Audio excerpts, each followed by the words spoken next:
অহলদারা থেকে মাত্র 30 মিনিটের ডিস্টেন্সে কিন্তু অবস্থিত আমাদের এই হোমস্টেটি। অত্যন্ত নিরিবিলি, কোলাহল মুক্ত আর যানজট মুক্ত হওয়াতে এই পরিবেশ আর এই হোমস্টেটি কিন্তু আমাদের মন কেড়েছিল। আমাদের হোমস্টের নাম ছিল শ্রীয়সী হোমস্টে। হোমস্টের যে ভাইয়া, তার মেয়ের নামেই কিন্তু নামকরণ করেছেন এই হোমস্টেটির।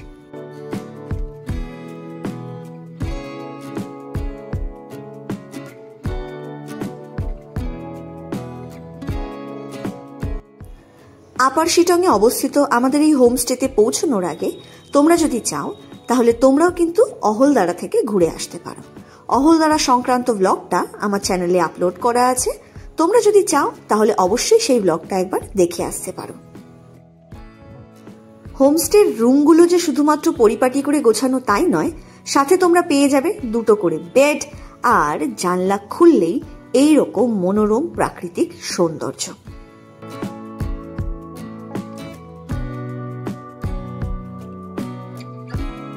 কোথাও ঘুরতে আসলে সবার আগে যেটা সব থেকে বেশি আমি লক্ষ্য করি সেটা হচ্ছে বাথরুম কতটা পরিষ্কার পরিচ্ছন্ন। একটুও বদবু নেই, মানে দুর্গন্ধ নেই, ভীষণ সুন্দর পরিষ্কার, ইভেন কি টাইলসটা পর্যন্ত পুরো পরিষ্কার।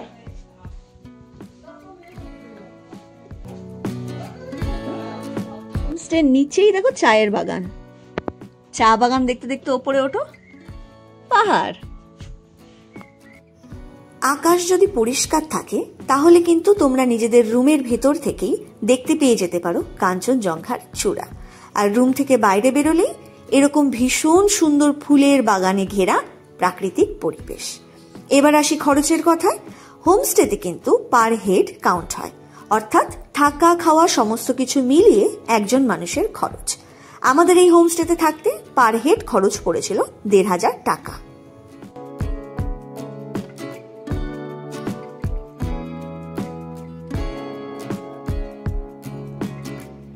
বোঝা যাচ্ছে খুব টায়ার্ড, বিকজ রাস্তায় গাড়ি নিয়ে আস্তে আস্তে আমাদের প্রায় 4-5 ঘন্টার কাছাকাছি তো জার্নি আমরা করেছি, আর ট্রেনেও খুব একটা ঘুম হয়নি, ঠান্ডাও হালকা হালকা লেগেছে।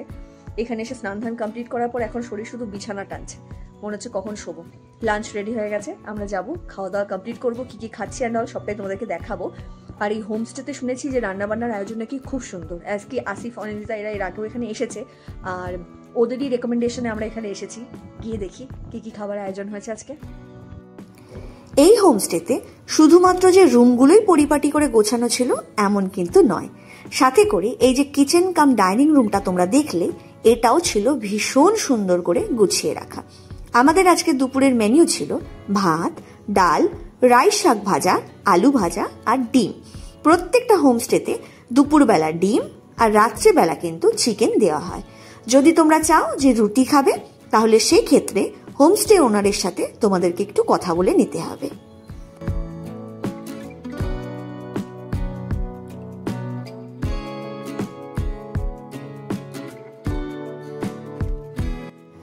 পাহাড়ের এত উঁচুতে যেহেতু দোকানপাট খুব একটা অ্যাভেলেবেল হয় না, তাই জন্য প্রত্যেকটা হোমস্টেতেই তোমরা কিন্তু একটা না একটা গ্রিন হাউস দেখতে পাবে।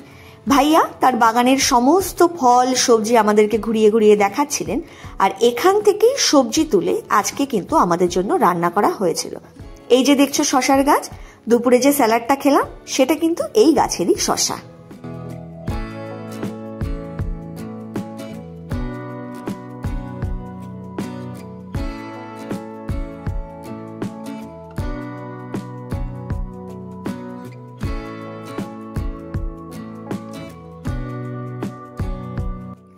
এই যে লঙ্কাটা তোমরা দেখছো, এটার নাম ফায়ারবল চিলি। খুব সুন্দর সুঘ্রাণযুক্ত, হালকা মিষ্টি অথচ স্পাইসি ফ্লেভারে ভরা ভীষণ সুন্দর একটা প্রজাতির লঙ্কা। আজকে কিন্তু দুপুরবেলা আমরা লাঞ্চে এই লঙ্কাটা খেয়েছি। এটা ছাড়াও আছে ডিফারেন্ট কাইন্ড অফ লঙ্কার গাছ, স্যালারির গাছ, রাই শাকের গাছ, মূলো শাকের গাছ, ধনে পাতার গাছ, আরো না জানি হরেক রকম নাম না জানা সবজি। যখন এখানে গেস্টরা আসেন তখন ভাইয়ারা কিন্তু নিজেদের ক্ষেতের সবজি তাদের জন্য রান্না করে পরিবেশন করে থাকেন।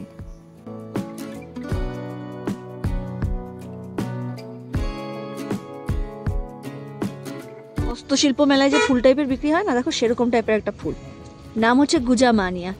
জানি না প্রোনাউন্সিয়েশন ঠিক হচ্ছে কিনা, কজ অবভিয়াসলি এখানকার কি নাম বা সামথিং আমি জানি না, আমি যা শুনলাম তাই বললাম, কিন্তু কি ভারী সুন্দর ফুলটা দেখতে।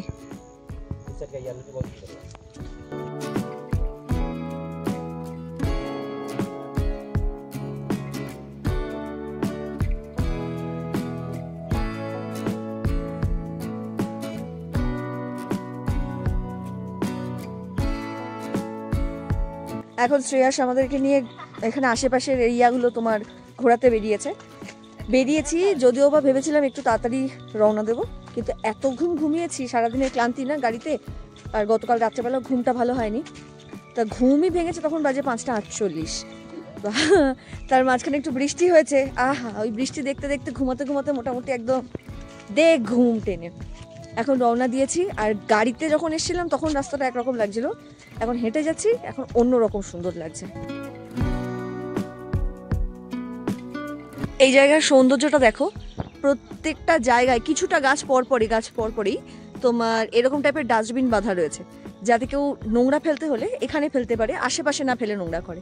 তারপরেও জানো তো আশেপাশের লোকজন মানে আমাদের ট্যুরিস্ট পার্টিরা মানে সে গাছের গোড়াতে প্লাস্টিকের বটল থেকে শুরু করে সমস্ত কিছু ফেলে রেখেছে, ঘুরতেও আসবে সেই জায়গাটাকে নোংরাও করবে। শ্রেয়াস হলো রাধিকা ভাবি আর সমীর ভাইয়া মানে আমাদের হোমস্টে ওনারের ছেলে। ও আমাদেরকে নিয়ে যাচ্ছে একটা ভিউ পয়েন্টে, যেখান থেকে ও আমাদেরকে জানালো যে দূরে শুধু শিলিগুড়ি দেখা যাবে তাই নয়, সেখানে বসে শান্তভাবে হরেক রকম পাখির ডাক আর আকাশে রঙের খেলাও কিন্তু আমরা দেখতে পাবো।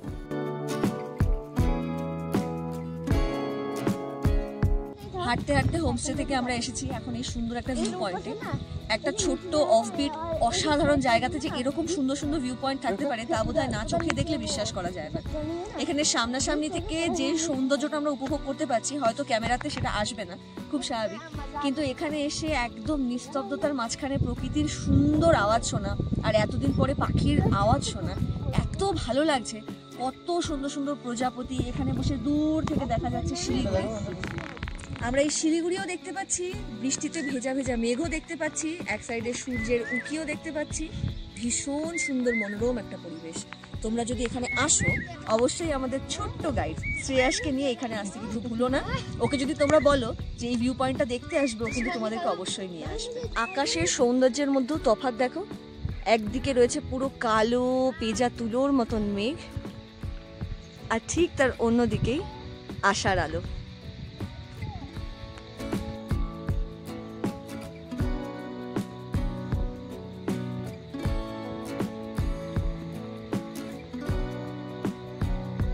পাহাড়ে না সন্ধ্যেটা ঝপ করে নামে, মানে নামছে না, চারিদিকে আলো বাতাস খুব সুন্দর, হঠাৎ করে এমনভাবে সন্ধ্যেটা নেমে যাবে যে তোমরা এক্সপেক্ট করতে পারবে না।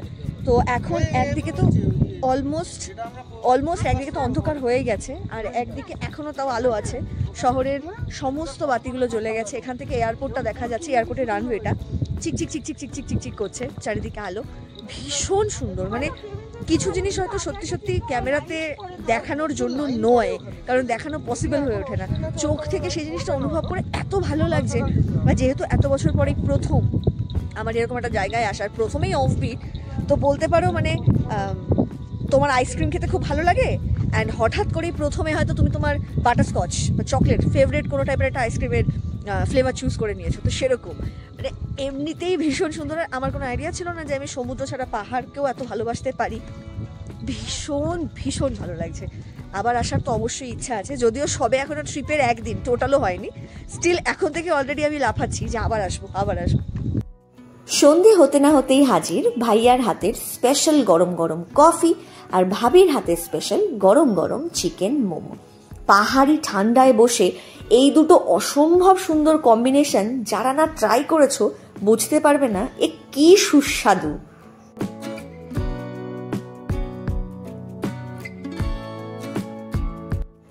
সন্ধেতে সদীপ ভাইয়া, প্রণয় ভাইয়া, সমীর ভাইয়া সকলের সাথে বনফায়ার এনজয় করতে করতে আমরা কিন্তু চলে এসেছি ডিনারের টেবিলে।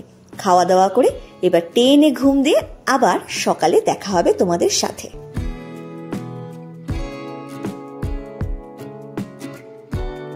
মর্নিং, ফ্রেশ হয়ে গেছি, স্নান ধান সমস্ত কিছু কমপ্লিট, পাহাড়ে এসেছি, এমনিতেই সকাল সকাল ঘুম ভেঙে গেছে, আর এত সুন্দর একটা পরিবেশ যে মর্নিং ওয়াক করতে এমনিই মন চেয়েছিল।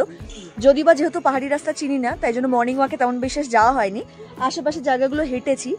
এখন চারিদিক মেঘে ঢাকা, সকালবেলা এক পশলা বৃষ্টি হয়েছে, আর মেঘ মনে হচ্ছে কি মেঘ আমাদেরকে ছুঁয়ে ছুঁয়ে যাচ্ছে। যখনই মেঘ আমাদেরকে ছুঁচ্ছে বৃষ্টি বৃষ্টি ফিল হচ্ছে। সকালবেলা বুঝতে পারিনি, মনে হচ্ছিল হঠাৎ করে বৃষ্টি নেমেছে, বাট অ্যাকচুয়ালিতে তা নয়, মেঘ আমাদেরকে ছুঁয়ে ছুঁয়ে যাচ্ছিল। আর বাইরের পরিবেশটা এখন ভীষণ সুন্দর, একবার মেঘ এগোচ্ছে, একবার মেঘ পিছোচ্ছে। একটু আগে মেঘ বেশ কিছুটা পিছিয়ে গেছিল, পিছনের একটা দুটো পাহাড়টাও দেখা যাচ্ছিল, এখন সেটাও বন্ধ হয়ে গেছে, আবার মেঘ এগিয়ে এসেছে। আমরা এখানে এসে পূর্ণিমার চাঁদ, এখানে এসে বৃষ্টি, রোদ্দুর সমস্ত কিছু পেয়েছি। বাইরের পরিস্থিতি দেখো তোমরা। আর এই বৃষ্টি ঘেরা সকালে সব থেকে সুন্দর জিনিস হচ্ছে এই গাছটা। একদম হোমস্টের সামনেই বেগুনি রঙের ফুল ফুটে রয়েছে, চা বাগান ঢেকে আছে কুয়াশা আর মেঘে। এই আচ্ছন্ন হয়ে রাখা চাদরের মধ্যে থেকে প্রকৃতিটা যে কি ভালো লাগছে। এখন যাব আমরা ব্রেকফাস্ট করতে, তোমাদেরকে দেখাবো ব্রেকফাস্টে কি কি আয়োজন অ্যান্ড অল হয়েছে। অবশ্যই সবকিছু ভালো হবে, এত ভালো পরিবেশ, এখানে এমনি তাড়াতাড়ি খাবার হজম হয়ে যাচ্ছে, সে যাই খাই না কেন। চলো নিয়ে যাই তোমাদেরকে ব্রেকফাস্ট টেবিলে।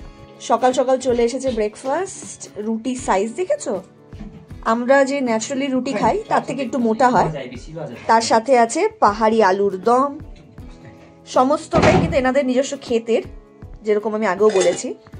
আর আছে ভুট্টার স্যুপ।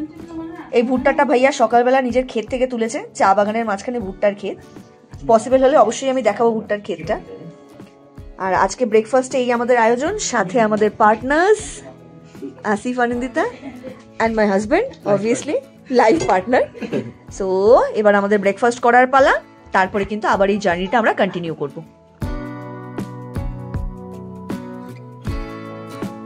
ব্রেকফাস্টে যে ভুট্টার ঘুগনিটা খেলাম না, বা ভুট্টার স্যুপ এখানে যেটা বলে, সেই ভুট্টা বাগান দেখো, চা বাগানের মাঝখানে মাঝখানে ভুট্টার গাছ।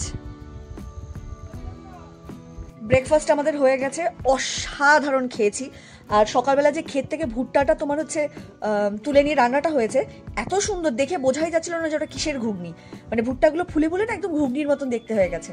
এখন আমি তোমাদেরকে বাইরের ওয়েদারটা দেখাবো, মানে এত ভালো লাগবে। পুরো পাহাড়ের ঢাল থেকে মেঘগুলো ধীরে ধীরে ওপরের দিকে উঠছে। আমাদের গাড়িও এসে গেছে, রওনা দেব। এখন আমরা যাব সোজা রঞ্জু ভ্যালির দিকে। আর কালকের দিনটা, মানে আজকের দিনটা অ্যাকচুয়ালি রঞ্জু ভ্যালিতে স্টে করে তারপরে কালকে আমরা রওনা দেবো দার্জিলিংয়ের উদ্দেশ্যে। মানে এই তিনটে জায়গা আমরা পার্টিকুলারলি প্ল্যান করেছিলাম, আর তিনটে জায়গায় রেখেছি তিন রকম। তোমাদের সাথে পুরো এক্সপিরিয়েন্সটা তো অবভিয়াসলি শেয়ার করবো, তার আগে বাইরের ওয়েদারটা দেখো।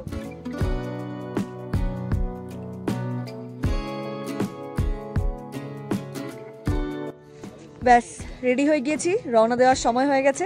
আর আমরা এবার যাব, এখন সোজা গাড়িতে উঠবো। এসে গেছে অনি, আমরা সবাই এখন পুরোপুরি রেডি। লাগেজ লোড করা হচ্ছে গাড়ির পিছনে, সমস্ত কিছু হয়ে গেলে রওনা দেবো সোজা। কোথায় যাচ্ছি আমরা? রঞ্জু ভ্যালি। রঞ্জু ভ্যালির আগে কোথায় সাইট সিন করতে? সাইট সিন করবো মংপু, যোগীঘাট, মনেস্ট্রি, এই সমস্ত জায়গায় যাব, তারপরে সোজা যাব রঞ্জু ভ্যালি।